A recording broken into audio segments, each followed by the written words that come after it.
Hello and welcome back to another video here at FiscalVoyage. My name is Felix, and today's video we're going to talk about Tesla stock. Tesla just released a Q3 earnings report, and we're going to go do a little deep dive and look at some of the key components of the earnings report from the third quarter for Tesla. And just a hint, it came out really good for Tesla the third quarter. But before we get started, if you're new to the channel, make sure to hit that subscribe button, as well as check out my free ebook in the description below. So let's get started with the third quarter for Tesla earnings report.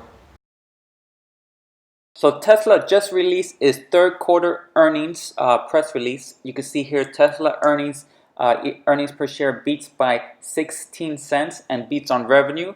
Q3 non-GAAP earnings per share came in at 76 cents, and it beat the estimates by 16 cents, and GAAP earnings came in at 27 cents and it missed by 16 cents.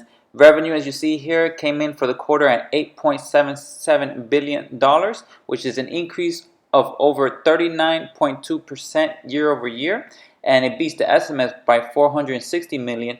And our automotive margin came in at 27.7% versus the 24.1% consensus and 25.4% in Q2. So they had a great increase in automotive margin, which is great. This is why the shares aftermarket is up 1.6%. And currently, if we look at Tesla's price, is at $422.57 as today's closing price.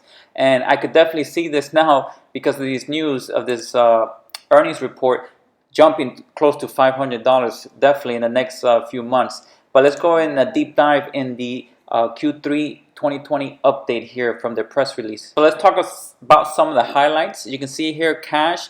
Tesla increased their cash and cash equivalents for Q3 by 5.9 billion to 14.5 billion, and operating cash flow less capex free cash flow of 1.4 billion in Q3. And here's a summary of the Q3 report. The third quarter of 2020 was a record quarter on many levels. Over the past 4 quarters, we generated over 1.9 billion of free cash flow while spending 2.4 billion on new production capacity, service centers, supercharging locations, and other capital investments. While we took additional SBC expansion in Q3, our GAAP operating margin reached 9.2%. And another key note here, during the next phase, we are implementing more ambitious architectural changes to our products and factories to improve manufacturing costs and efficiency. So this is going to be good, driving up margin. And operation here, you see they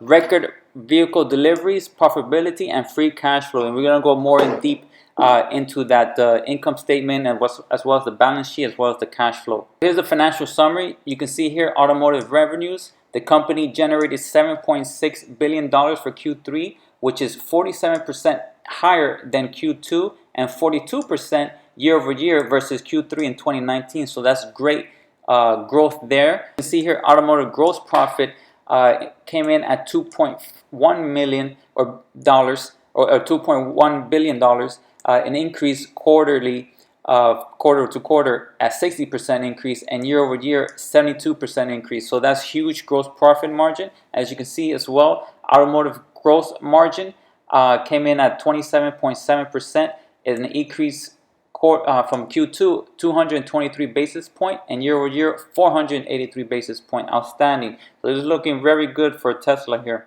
And if we look at the free cash flow, you can see here, as I mentioned, the company generated 1.4 billion dollars in free cash flow. You can see a 234% increase quarter over quarter and a 276% increase year over year from Q3. So that's tremendous growth. You can see in Q2 they made free cash flow of 418 million, and as you can see, 234% increase from Q2. We can look over here the operational summary. You can see here Model S and X production and Model 3 Y production, the total production. You can see here total production, they increased production by 76% quarter over quarter. You can see here they made 82,000 cars in Q2, and then they made 145,000 cars in Q3, and there's a 51% year over year increase.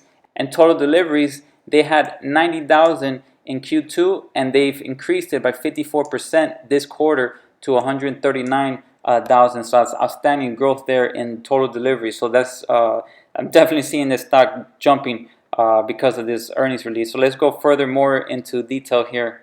And I'm sure you guys are aware of the battery day they had maybe a few weeks ago.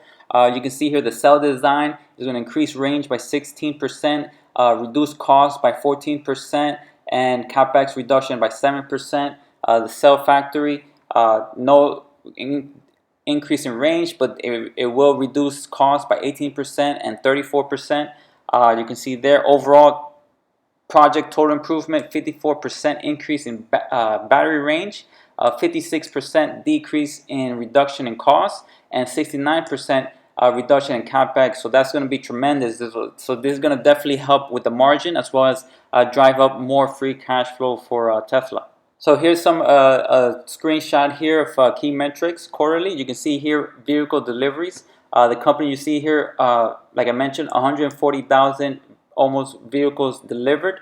You can see a tremendous growth throughout the quarters. And you can see here also net income. As you can see, they've had 5 quarters already of positive net income of profit. So that's very positive news there. As you can see before, in 2017, 2018, and starting in 2019, they were all negative.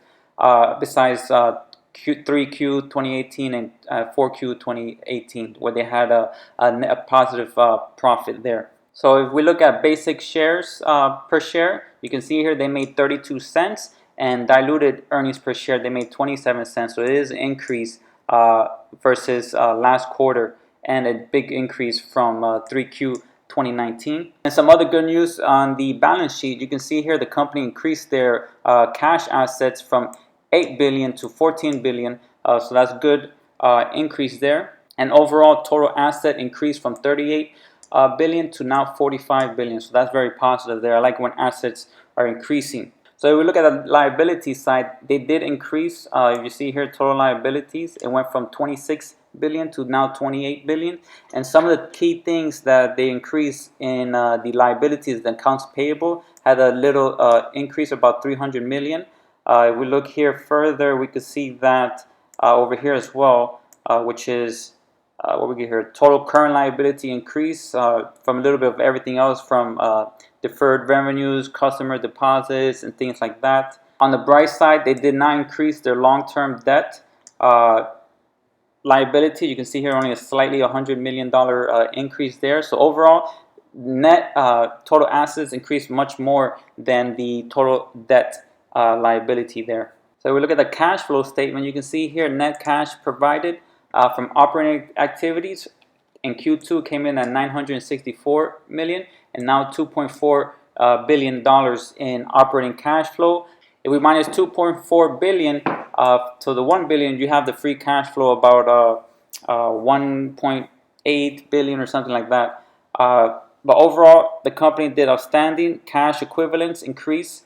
Last quarter, they ended at 9 billion, and currently is now at 15 billion. So that's very positive. So they increased their cash and cash equivalents by the end of the quarter. So there you have it. Those were my thoughts on Tesla third quarter earnings report. I think they did tremendous. It was high growth. You saw the revenue growth. The net income grew substantially as well. The free cash flow, they have a lot more cash available as well. And right now, after market, the price looks to be up about 1.6%. But since they had a really good quarter, it might drive the stock price for Tesla much higher now. So tomorrow, we'll see exactly how did the market treat the earnings report for Tesla, and see if the entire market likes it or not. But it doesn't mean that the company is doing bad if it goes down by 10 or 15%.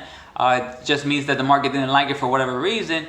But overall, the company itself did outstanding for the third quarter. So I hope you like this video. Again, if you're new to the channel, make sure to hit that subscribe button, as well as check out my free ebook in the description below. And I'll see you guys in the next one.